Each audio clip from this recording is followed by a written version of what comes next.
창시자죠. 적도에서 가장 맹렬히 타오릅니다.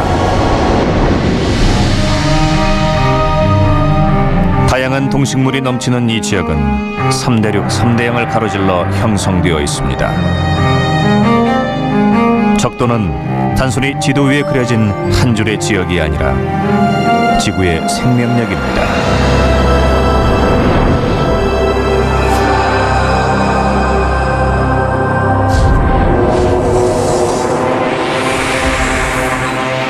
매 초마다 태양은 수백 수천 주의 수소폭탄을 터뜨리고 있습니다. 바로 이 에너지가 지구의 생명을 탄생시키죠. 이 에너지의 대부분은 적도에 흡수됩니다. 태양은 보호자이며 새로운 생명을 돌보는 존재입니다. 지구에 존재하는 모든 동식물의 반 이상이 적도에서 생활합니다. 이곳은 놀라울 정도로 다양한 생명들이 차고 넘치는 곳입니다. 태양은 간혹 폭군으로 변하기도 합니다. 태양이 만들어낸 극한 기후 때문에 적도에선 많은 생명체가 죽어가죠.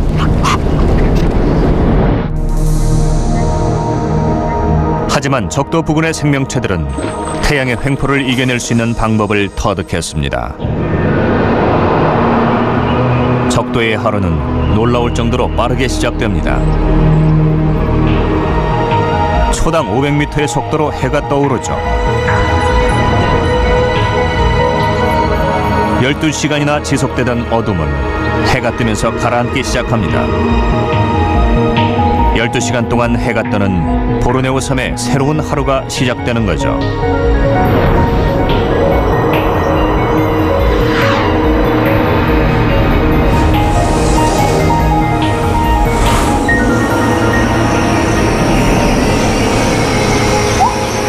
보르네오 섬의 새벽은 그 어느 곳보다도 시끌벅적합니다.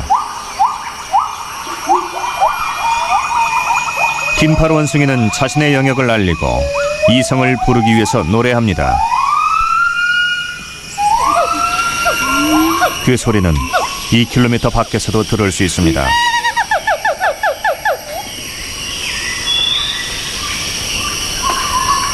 이곳에서는 큰 소리가 아니면 들리지 않죠.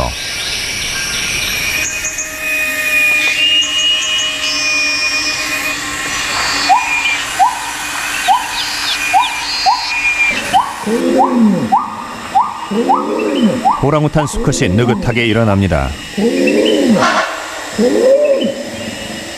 녀석은 일어나자마자 수십만 년간 태양을 맞이했던 이 원시우림의 합창소리에 동참합니다.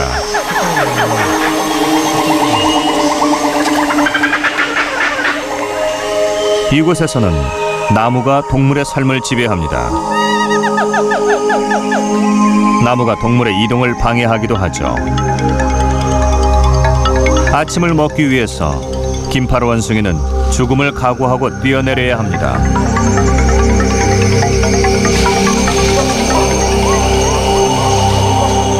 긴파르 원숭이는 공중고개를 잘하는 유인원입니다.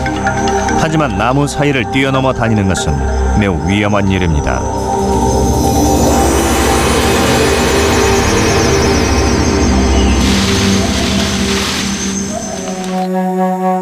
숲에서 가장 큰 나무인 딥토로카프는 큰 힘을 발휘합니다.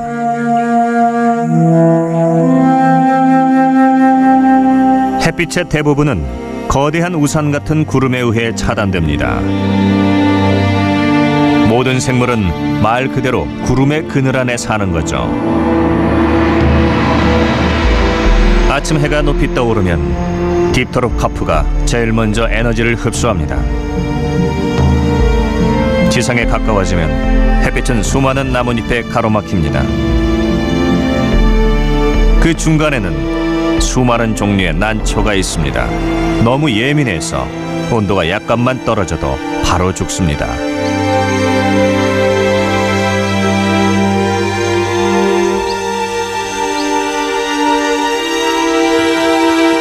그런데 이 난초는 보기와는 다릅니다. 이것은 꽃사마귀로 먹잇감을 노리고 있습니다.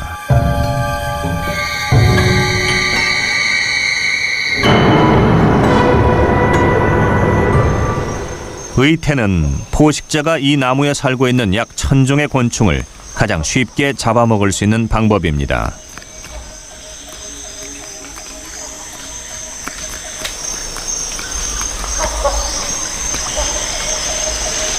숲속 깊숙이 들어가면 다양한 종류의 열매가 맺혀 있습니다. 스타애플, 망고스틴, 리치, 무화과, 람부탄은 모두 달콤한 과즙으로 동물을 유혹합니다. 과일을 먹은 동물은 씨를 옮겨줍니다. 과일의 왕 두리안은 마치 마약 같은 중독성을 발휘하죠. 두리안의 과육은 잘 보호되어 있습니다.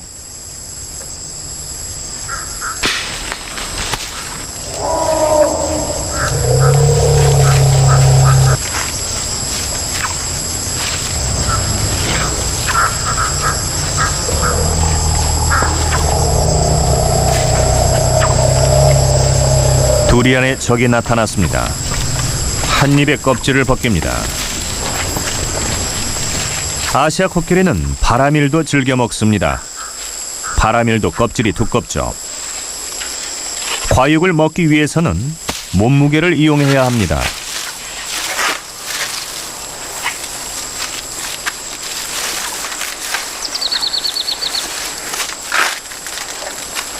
잠시 후면 바라밀의 씨가 이곳에서 꽤 먼 곳까지 떨어지게 될 겁니다.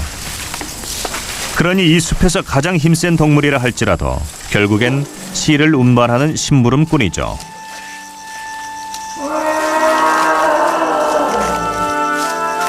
나무는 태양을 숭배합니다. 스펙트럼이 넓은 태양 광파는 보이는 것도 있고 그렇지 않은 것도 있죠. 딥토로카프는 대부분을 흡수합니다. 그 아래 나무들은 남은 빛을 흡수하죠. 지면에 가까워지면 남는 빛은 거의 없습니다.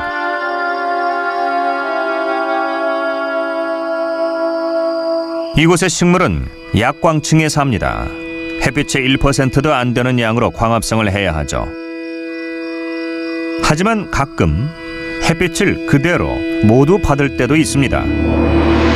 좁은 나뭇잎 사이로 햇빛이 쏟아질 때 말입니다.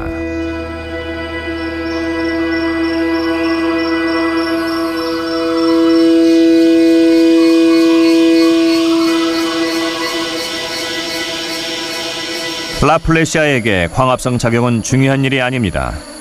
이 꽃은 지구상에서 가장 크고 가장 혐오스러운 식물입니다. 이 꽃잎은 부패한 고기와 비슷하죠. 역겨운 냄새를 내뿜으며 열을 냅니다.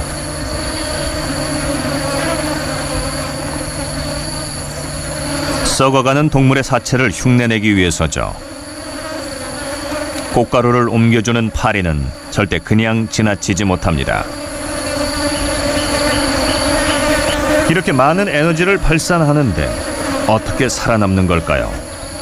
길고 가는 줄기가 그 해답입니다. 이 꽃은 이파리나 뿌리가 필요하지 않습니다. 대신 라플레시아는 가까운 덩굴에 붙어있죠.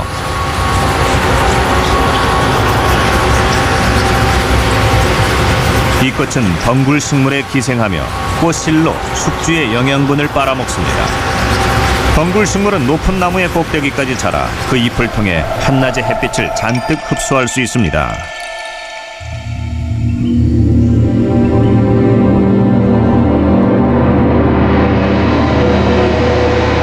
적도의 정오입니다. 지구와 태양의 거리가 제일 가까운 순간이죠.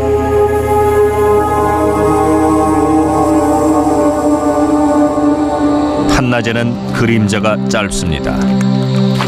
에너지는 넘쳐나죠.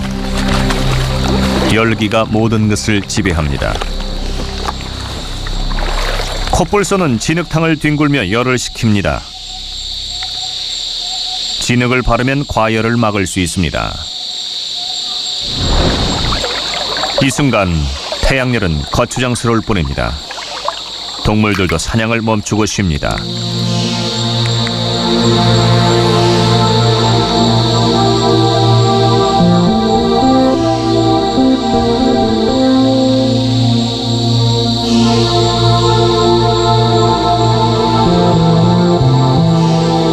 하지만 나무는 절대 쉴 수가 없습니다. 정오에 열심히 광합성을 해 많이 성장한 나무 때문에 오후에는 이곳의 기후가 바뀌기까지 합니다. 수십억 개의 이파리가 햇빛을 동력원으로 삼아 이산화탄소와 물을 이용해 영양분을 생산합니다.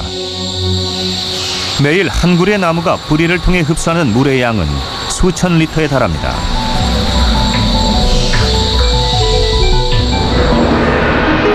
얇은 물관을 통해 물이 필요한 곳이라면 80m 나무 꼭대기에 있는 이파리에까지 물을 운반할 수 있습니다. 광합성 과정에서 재료로 쓰이는 물은 부산물이 되기도 합니다. 불필요한 물은 잎을 통해 수증기로 내뿜습니다.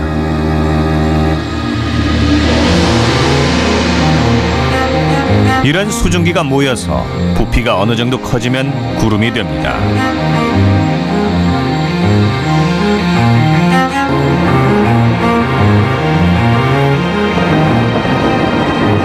오후가 되면 수증기를 잔뜩 머금은 구름은 비를 뿌릴 준비를 합니다.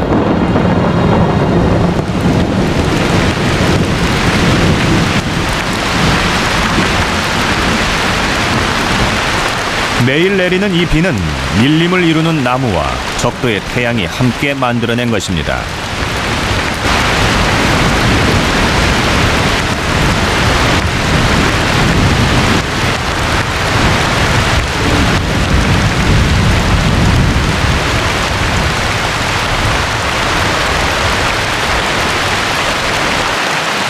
매년 이 태양의 숲에는 약 5m의 비가 내립니다.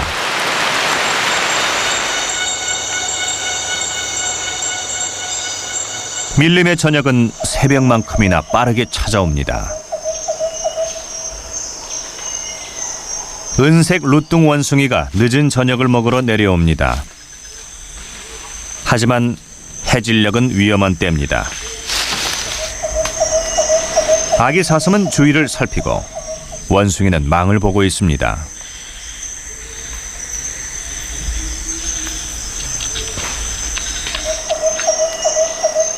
이들은 풀이나 새순을 먹고 밤새 느긋하게 소화시킵니다. 호랑이가 좋아하는 저녁은 저녁을 먹고 있는 동물입니다.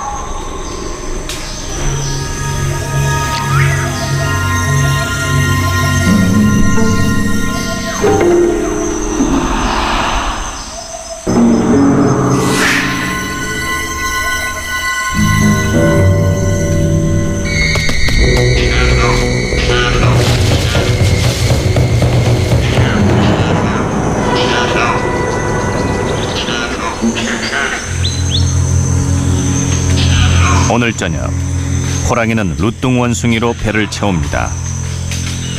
포식자든 피포식자든 이 숲에 사는 동물의 삶은 숲에 사는 나무에 의해 결정됩니다.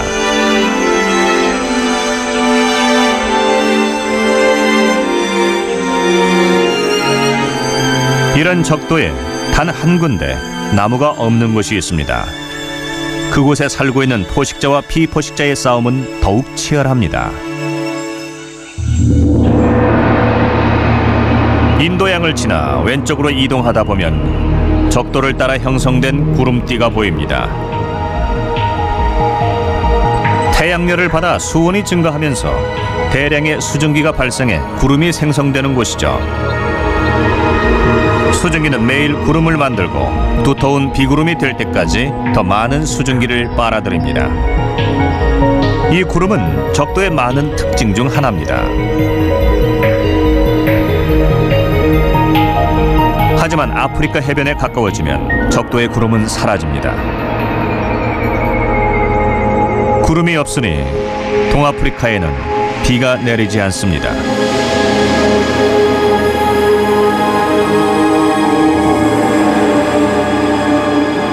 오랜 시간 동안 사바나는 열기와 가뭄으로 고통받았습니다. 비는 동물의 생존에 직접적인 영향을 미치죠. 태양은 적도의 균형을 좌우합니다. 동물들은 살아남기 위해서 수단과 방법을 가리지 않습니다.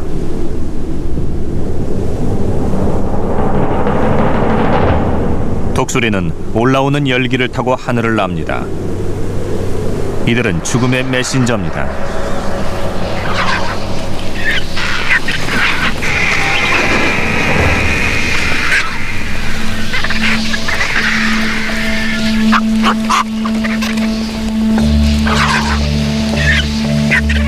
건기 중에는 사자가 독수리의 먹이를 가로채기도 합니다.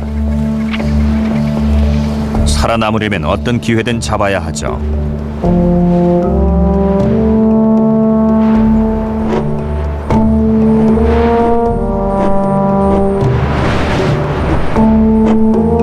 이 땅의 굶주림은 멈추지 않습니다. 사자의 사냥터는 줄어들었습니다.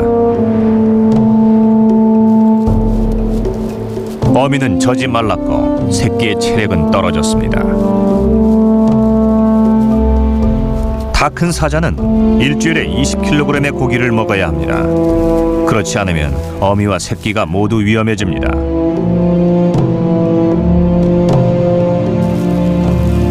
건기에는 많은 새끼들이 배를 골습니다.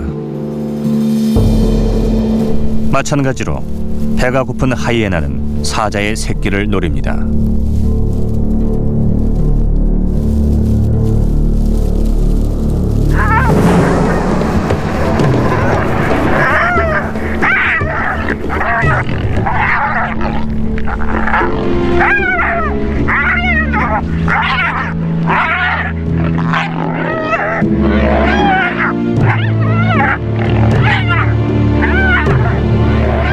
태양은 포식자 간의 싸움을 부추기고 먹이사슬은 흔들립니다.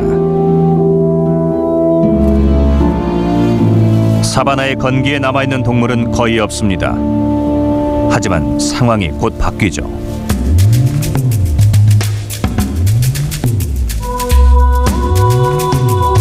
(11월에는) 아시아 계절풍이 아프리카를 향해 불어옵니다. 초기에는 바람과 구름만이 보일 뿐이죠. 이 바람은 계절의 변화를 약속하는 바람입니다. 동물들이 때로 이동하기 시작하죠.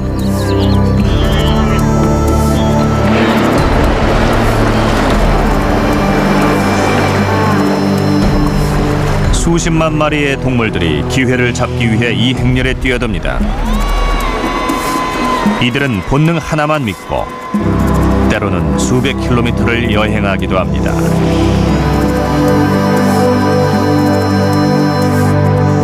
이들이 마른 사바나 땅에 도착할 때쯤 비구름도 찾아오죠.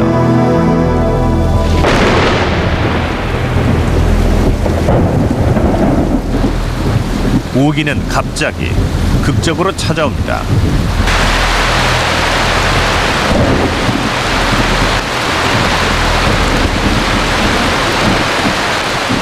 비는 매일 1시간이 채 안 되게 내립니다. 그리고 그치죠. 몇 주 내내 이런 식입니다. 비는 1년 중 가장 더울 때 내립니다. 태양 때문에 바싹 말랐던 시절은 끝났죠. 비가 내리면 오랜 갈증을 해소할 수 있을 겁니다. 그리고 기적이 일어나죠. 갑자기 생겨난 이 푸른 들판 때문에 많은 동물들이 이동했습니다. 아프리카의 과거는 지금과 달랐습니다. 수백만 년 전 아프리카는 섬이었죠. 다른 어떤 대륙과도 붙어있지 않았고 밀림으로 뒤덮여 있었습니다. 3천만 년 전까지만 해도 그런 모습이었죠. 그러다 커다란 변화가 찾아왔고 이 때문에 아프리카는 극적인 결과를 맞았습니다.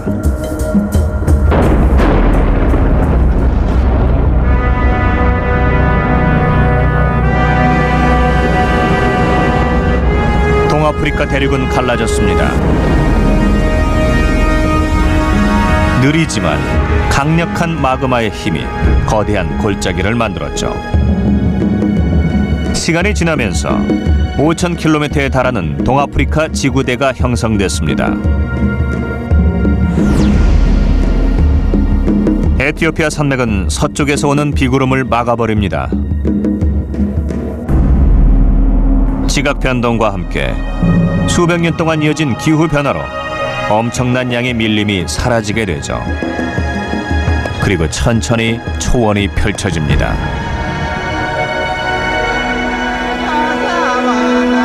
동아프리카 초원에서 자라는 풀들은 가뭄과 열기를 견딜 수 있어야 합니다. 태양열을 극도로 많이 받는 이곳에서는 흔히 카본4 혹은 C4라고 불리는 종류의 잔디가 생존에 유리합니다. C4 잔디는 광합성을 하는 세포가 초세포 근처에 빽빽히 모여 있고 광합성의 재료인 이산화탄소를 농축 저장합니다.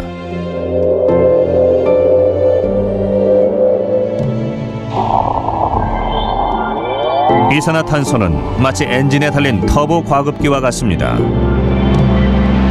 C4 잔디는 태양의 열을 받아 빠른 속도로 성장합니다. 단단한 외피에 둘러싸여 있는 이런 구조는 동물이 먹어도 소화하기 어렵습니다. 하지만 C4 잔디도 소화할 수 있는 동물들이 있습니다. 바로 유제류입니다. 발굽이 있는 동물이란 뜻이죠. 이들에게는 C4 잔디를 소화할 수 있는 비밀 병기가 있습니다. 바로 여러 개의 위장이죠. 아마 유제류가 새로운 형태의 위장으로 진화하게 된 이유는 이 초원의 풀 때문일 겁니다. 유제류의 두 번째 위장인 반추위에는 C4 잔디를 소화할 수 있는 미생물이 살고 있습니다. 이 강력한 소화기관을 가진 동물이 동아프리카에 널리 퍼졌죠.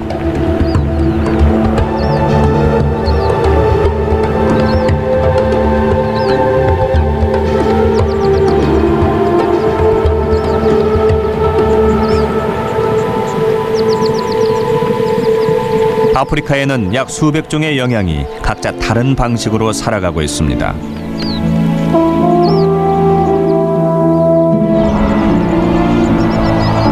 영양이 진화하자 그들의 천적도 진화했죠. 특히 고양이과 천적이요. 영양이 방어에 능한 것처럼 표범은 공격의 전문가로 진화했죠. 표범은 나무 위에 올라가 망을 보며 먹이를 찾습니다.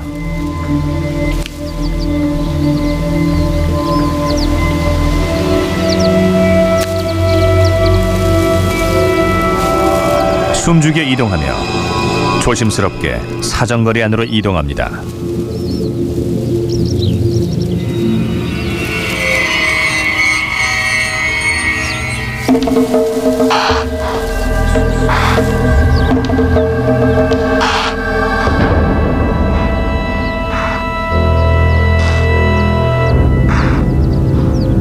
다른 동물에게 먹이를 뺏기기도 합니다. 그래서 안전하게 식사를 할 곳이 필요하죠. 바로 표범이 거주하는 나무 위입니다. 섬세하게 위험을 알아채는 영양의 감각에 대응하기 위해 표범은 자맹의 대가가 되었습니다. 치타는 숨을 곳도 없습니다. 치타는 고양이과 동물이죠. 이곳에서는 다른 사냥 방법이 필요합니다.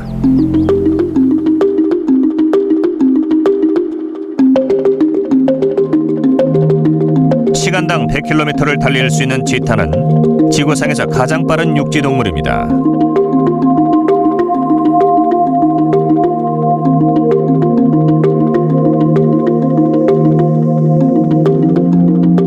몸통은 날씬하고 발톱은 날카롭습니다. 가볍고 유연하며 강합니다.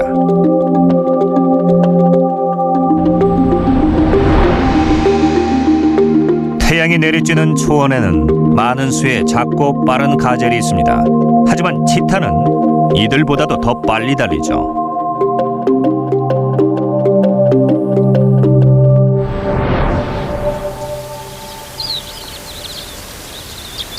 많은 고양이과 동물 중에서 태양의 영향을 가장 많이 받은 것은 사자입니다.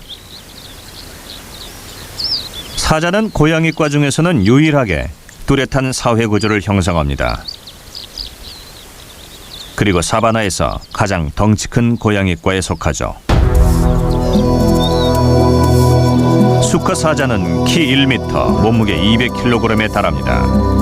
하지만 덩치에 상관없이 사자 사회에서는 쓸모없는 존재죠. 수컷이 하는 일이라곤 어쩌다 새끼를 돌보는 것 외에 다음 세대의 아버지라는 위엄을 지키는 것뿐입니다.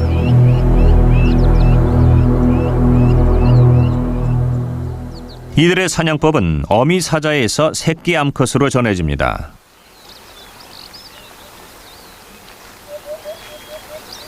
사자는 몸집이 크고 사회생활을 하기 때문에 초원에서 가장 덩치 큰 동물도 조직적으로 사냥할 수 있습니다.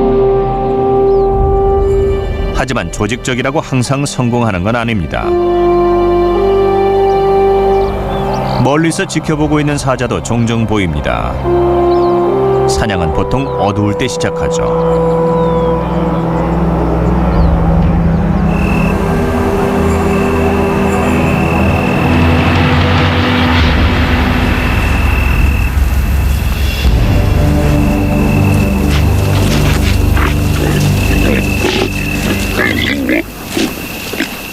어둠이 찾아오면 사자는 먹이에게 쉽게 접근합니다. 기온도 낮아져서 금상첨화죠. 낮에는 쉽게 체온이 올라갑니다. 덩치가 큰 동물을 사냥했다간 죽을 수도 있습니다.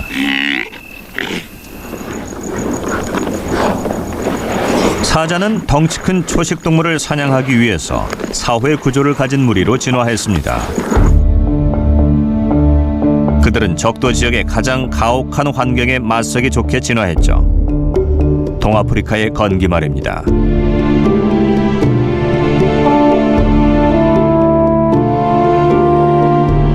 서쪽으로 이동하면 비가 내립니다. 콩고, 자이르, 가봉에는 조그만 숲도 있습니다.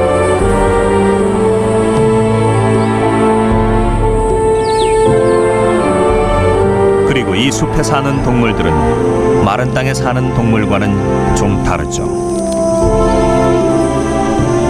오카피는 기린과 같은 조상에서 갈라져 나왔습니다.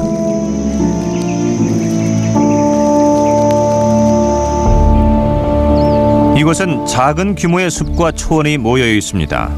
이 구역을 이어주는 것은 숲속의 농부들입니다. 바로 덤불 멧돼지죠. 덤불 멧돼지는 숲과 초원 사이를 왔다 갔다 합니다. 이들은 나무의 씨와 덤불을 운반해 숲의 면적을 늘리는 데 한몫을 하죠. 이 숲에 사는 코끼리의 크기는 사바나 코끼리의 절반 정도입니다. 이들은 우림지대의 동물이고 이곳은 비가 자주 내리죠. 대서양 연안을 따라 흐르는 강과 호수에는 어김없이 하마가 있습니다. 강한 햇빛을 막기 위해 자외선을 차단하는 분홍색 체액을 분비하죠. 하마는 햇빛을 피하기 위해서 물을 이용하기도 합니다. 무거운 몸을 지탱하기 위해 물에서 생활하죠.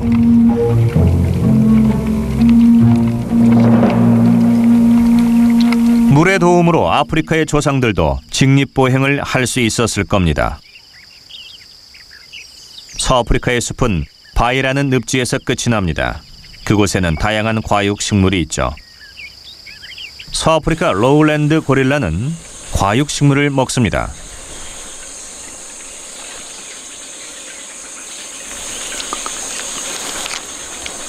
고릴라는 물에 젖는 걸 싫어하지만 맛있는 먹이를 먹기 위해선 싫어하는 일을 해야 할 때도 있습니다. 부력의 도움을 받아 고릴라는 걸어서 이동합니다. 마지못해 들어간 것처럼 팔을 치켜들고서요.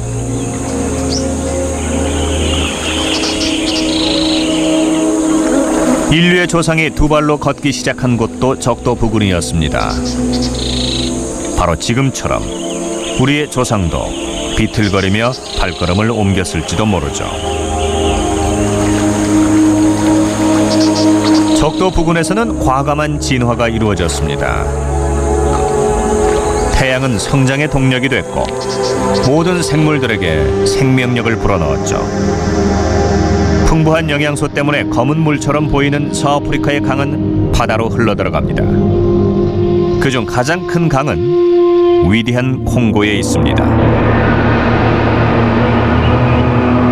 강과 바다가 만나는 곳엔 플랑크톤이 미네랄을 만나 폭발하듯이 불어납니다.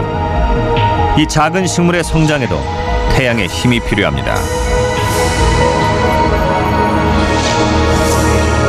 플랑크톤은 적도의 해류를 따라 서쪽으로 흐릅니다.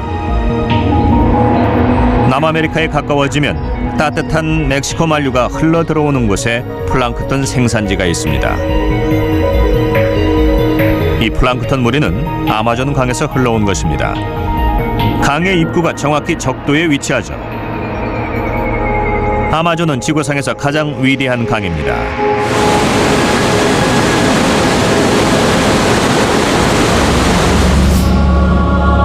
천 개의 지류는 지구상에서 가장 거대한 밀림을 적십니다. 아마존 연안의 계절은 건기와 우기로 나뉩니다. 오랜 건기 후에는 우기가 찾아옵니다. 건기는 제규어 같은 동물에게 유리합니다. 그의 사냥터에는 지구상 생물 중 약 4분의 1이 살고 있습니다.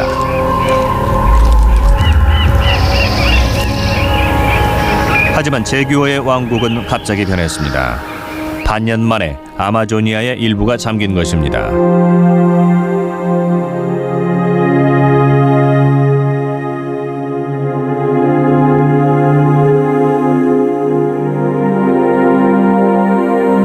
우기 때 물에 잠긴 숲은 전혀 다른 환경이 되어 3,000마리의 물고기가 사는 집이 됩니다. 이는 민물고기의 약 3분의 1에 해당하는 수입니다.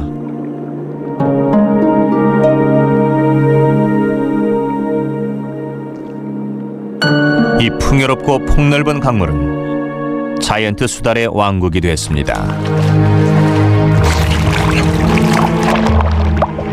자이언트 수달은 욕심이 많은 포식자입니다. 살아남기 위해선 어쩔 수 없죠. 수달은 자기 몸무게의 20%에 해당하는 물고기를 매일 먹어야 합니다. 그들은 거의 한 가지 물고기만 잡아먹죠. 메기입니다. 아마조니아 물고기 중 절반 이상이 메기입니다. 1,000종이 넘죠. 메기는 급류부터 잔잔한 곳까지 어디서건 살 수 있습니다. 이들의 겉모습도 습성만큼이나 다양합니다.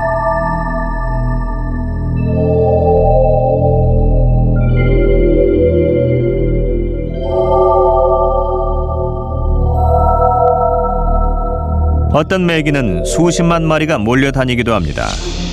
크고 느리고 혼자 생활하는 메기도 있습니다. 하지만 크건 작건 메기는 모두 수달의 먹이입니다. 수달이 먹다 버린 것도 다른 물고기에게는 만찬이죠. 피라냐도 종류가 다양합니다. 30종이 넘죠. 하지만 빨간배 피라냐는 그 중에서도 가장 악명 높게 떼를 지어 다니는 청소부들입니다.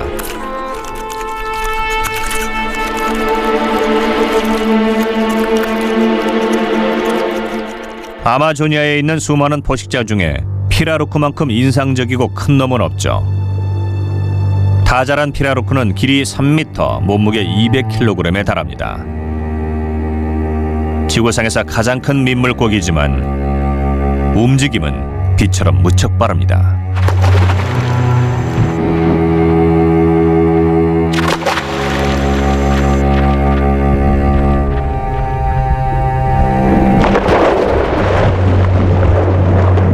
먹이가 강력한 물살에 빨려 들어갑니다.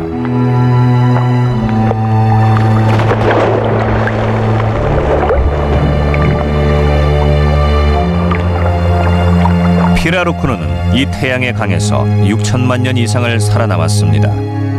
변화를 잘 받아들였죠. 고난을 이기고 아마조니아의 힘든 시기를 잘 견뎠습니다.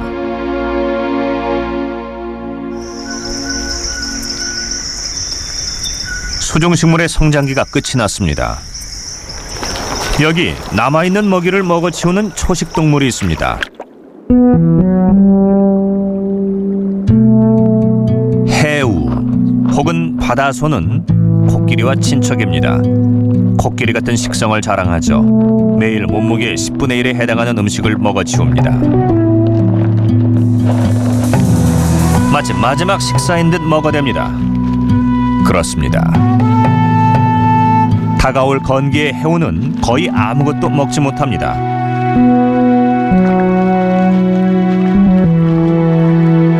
태양이 뜨는 각도의 변화는 곧 계절의 변화를 뜻합니다. 먹이도 변하겠죠.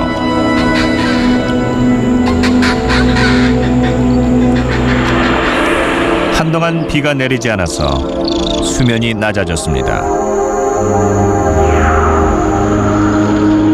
이곳의 동물들은 이제 더 어렵고 힘든 도전을 맞닥뜨리게 됐습니다. 물속에 사는 것에 적응했다면 건기는 어떻게 견딜까요?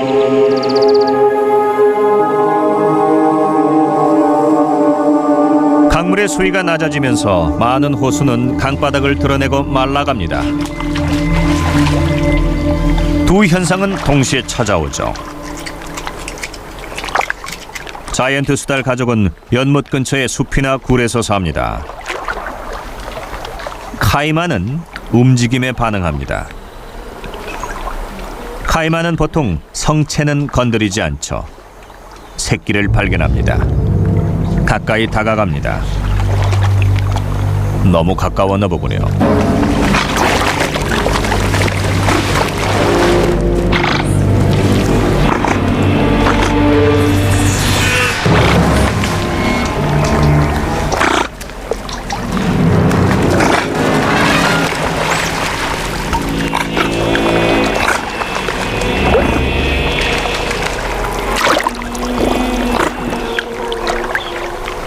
카이만이 사라졌으니 어미 수달은 가장 어린 새끼 수달들을 집에서 데리고 나와 형제들과 놀게 합니다.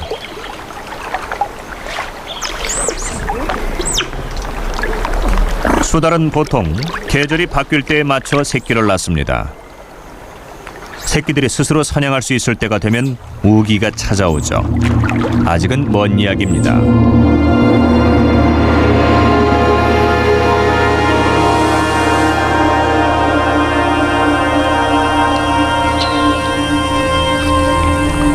(9월이) 되면 건기는 위험한 수준에 다다릅니다. 말라버린 강바닥에 고여있는 물웅덩이는 물고기들의 덫이 됩니다. 높은 수온 때문에 산소가 빠져나가 아마조니아 전 지역에서 물고기가 죽어가죠.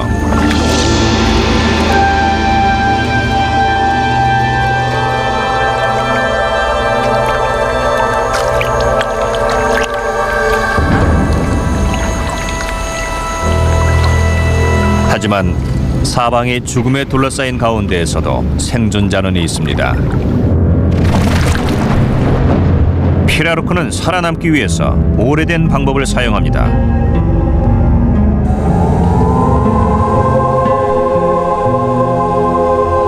공기 중의 산소로 직접 호흡할 수 있는 몇 안 되는 물고기죠. 피라루크는 숨을 쉴 수 있습니다.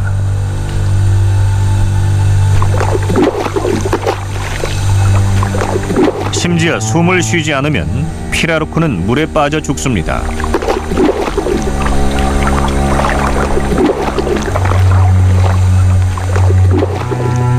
피라루크는 폐와 비슷하게 진화된 기관에 있습니다. 즉 공기 중의 산소를 직접 호흡할 수 있다는 뜻이죠. 피라루크는 다른 물고기가 죽어갈 때도 살아남을 수 있습니다.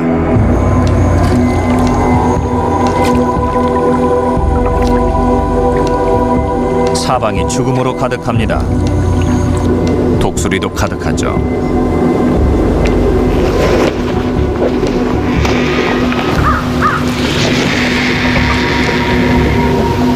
건기는 너무 뜨겁고 너무 길죠. 빨리 비가 내리기를 기도하는 수밖에요. 11월에는 대서양에 먹구름이 발생하기 시작합니다. 먹구름은 집중적으로 발생한 수증기를 흡수하고 바람을 따라 아마조니아로 향합니다. 구름이 밀림위를 지나면서 나무가 내뿜는 수증기까지 가득 머금고 나면 비가 내립니다.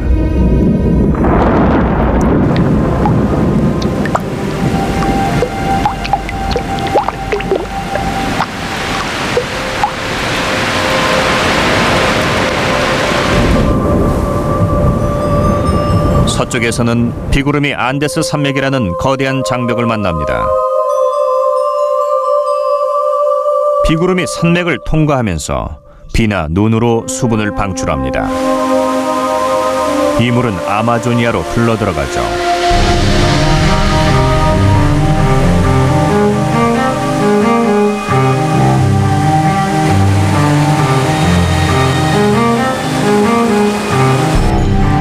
위대한 아마존의 강줄기들은 지구상의 민물 중 20%에 달하는 물을 수용하고 있습니다.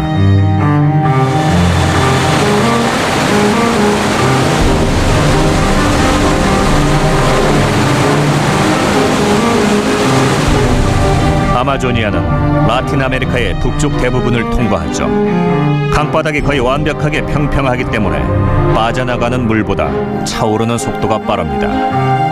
아마조니아는 서서히 범람하기 시작합니다.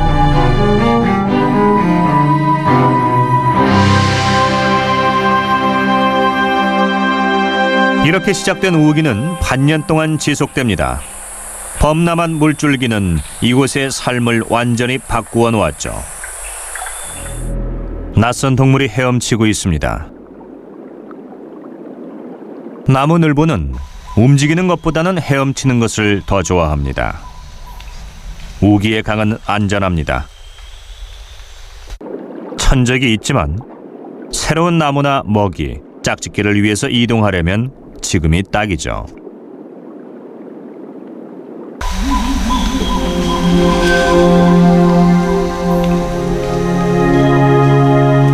나무가 물에 잠긴 지 2달이 지났습니다. 대부분의 나무는 범람이 시작된 지 몇 주 후면 죽습니다. 뿌리가 물에 잠기면서 산소가 부족해 죽는 것이죠. 하지만 이곳의 나무는 반년 정도 버틸 수 있습니다. 몇몇 나무들은 방수막이 뿌리 바깥쪽에 있기도 합니다. 내부에서는 세포의 일부분이 괴사하면서 공간이 생겨 산소를 이동하고 독소를 배출합니다.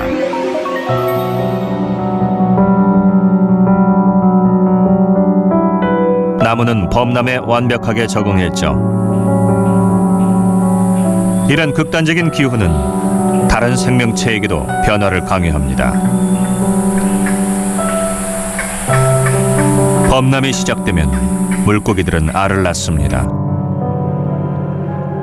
이 점핑 코펠라 부부는 수면 가까이 올라가서 알을 낳을 준비를 하고 있습니다.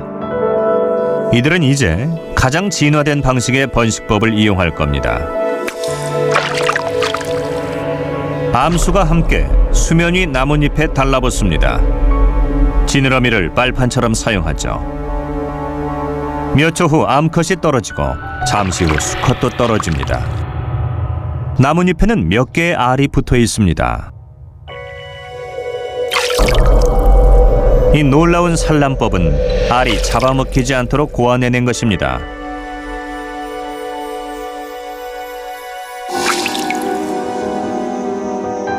이 둘은 50여 개 정도의 알을 낳을 때까지 계속 뛰어오릅니다. 비록 젤로 뒤덮여 있긴 하지만 뜨거운 태양열에 알이 마르지 않으리라는 보장은 없죠. 알을 적시는 일은 수컷의 몫입니다. 탁월한 능력을 사용하죠. 수컷은 강하게 꼬리를 튕겨 나뭇잎까지 물을 쳐올립니다. 그는 알이 깨어날 때까지 이 동작을 반복합니다. 다음 날 알에 눈이 생겼습니다. 며칠이 지나자 새끼들은 알을 깨고 나옵니다. 히어들은 작은 물방울을 타고 물속으로 떨어집니다. 강에 떨어진 새끼들은 몸을 숨길 나뭇잎을 찾습니다. 이들은 이제 혼자 살아남아야 합니다. 하지만 이곳 생명체 중에는 부모의 보호가 많이 필요한 경우도 있습니다. 강이 흐르고 있는 곳의 물살은 거세지 않아서 수중식물이 빠르게 성장할 수 있습니다.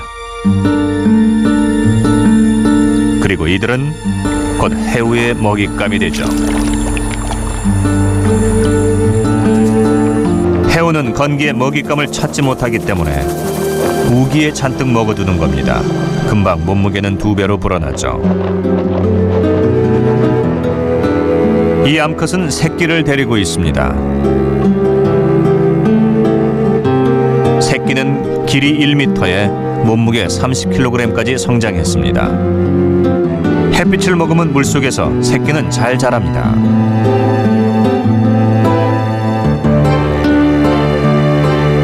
태양은 아마조니아의 일년을 반으로 갈라놓았습니다. 동물들은 이 변화에 적응해야만 하죠. 그리고 때론 너무나 훌륭하게 적응합니다. 하지만 태양의 힘이 다른 거대한 힘에 가로막혀 있을 때도 있죠.